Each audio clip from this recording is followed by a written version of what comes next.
Tuluyan nang nagparaya si Narda kay Valentina sa pag-ibig ni Eduardo. Sinadya ni Narda na saktan si Eduardo para tuluyan na siyang layuan ito. Bakit mo naman pakakawalan si Eduardo? Eh di ba ang yaman-yaman nun? Hindi ko sabihin yan. Pinipirano lang siya. Hindi mo siya mahal. Ngunit dahil kay Ding, mabunyag kay Eduardo ang pagpapanggap ni Narda. Alakalim natin, Narda, na yun talagang habol sa'yo. Para magalit ka, para talikuran mo siya. Dahil dito, Narda, kailangan mo sumama sa akin. Si Eduardo. Bakit? Anong nangyari kay Eduardo? gagawa ng paraan ng binata para muling makuha ang pagtingin ng dalaga. Kailangan naman talaga kita eh. At nasa panganib ang puso ko.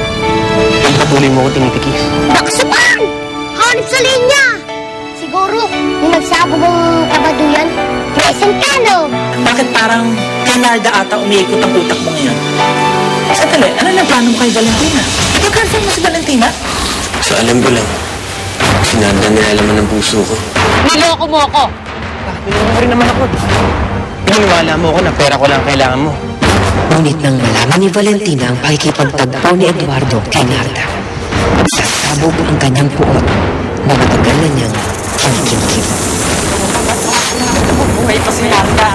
Kailangan mo wala sa lantas ko si Narda! Ako si Valentina! Ituloy niyo ako bilang amo niyo! Kailangan ko ang tulong niyo! Ipagiganti niyo ako sa taong patuloy na nalalakit sa akin! Gusto kong patayin niyo si Narda! Patayin niyo siya!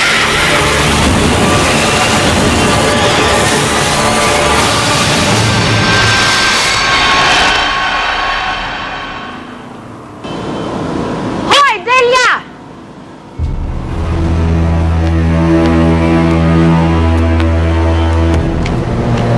Bakit mo ginawa sa akin yun, ha? Kamuntik na kaming mapahamak. Ano pinagsasabi mo? Hindi ka sinabi mo na pumunta ako doon sa kuweba, sa gitna ng kagubatan. Doon ko makikita yung anak kong si Consuelo. Bakit? Anong nangyari? Kamuntik na kaming salakay ng ahas. Malaking ahas! Ipagpaumanin mo, Loling. Kahit ako, hindi ko akalain na yun ang matatagpuan mo sa loob ng kuwebang iyon. Ang hindi ko maintindihan, ano ba ang mayroon doon sa kuwebang yon, ha? Serpina, anak ko. Alagaan kitang mabuti at gagabayan. Mananatili ka sa piling ko. Hanggang sa dumating ang tamang panahon na bumalik ka sa mundo ng mga tao. Tanong mo, magagawa ko na ang matagal kong layunin. Ikaw ang gagawa ng misyon. Ang dapat ay si Valentina ang gumawa. Pagdating ng takdang panahon, magiging maliwanag din ang lahat sa iyo, Loleng. Pagkatiwalaan mo lamang ako. Hindi ko na alam kung magtitiwala pa ako sa iyo. Kung gusto mo talagang makita ang anak mo, tanging ako lamang ang makakatulong sa iyo. At pinapangako ko sa iyo, tutulungan kita. Kahit walang bayad.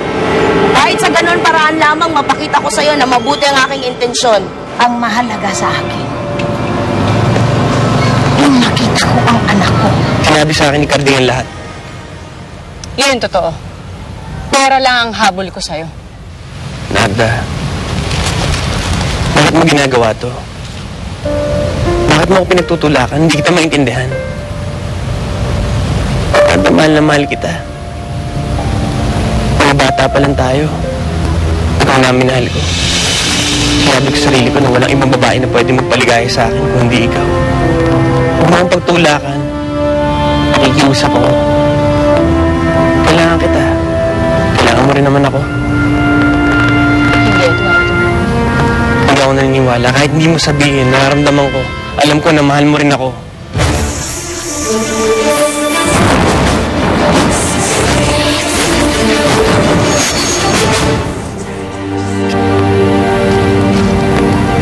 Para tayo sa isa't isa. Ako'y para sa'yo. Ako'y para sa akin.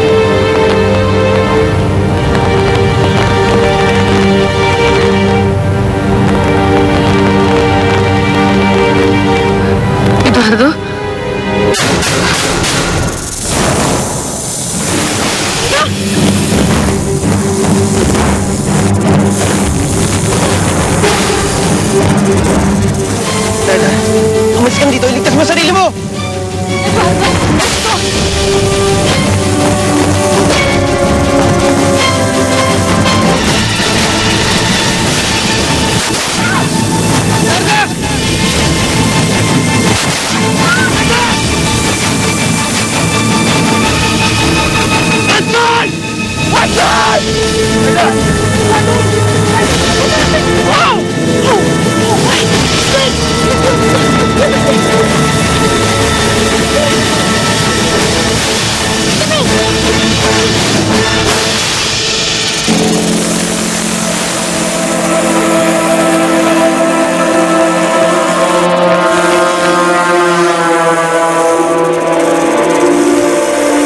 Sigurado ka bang malakas at nakakamatay ang kamandag na ibinigay mo para kay Narda? Ha? Salamat, kaibigan. Salamat.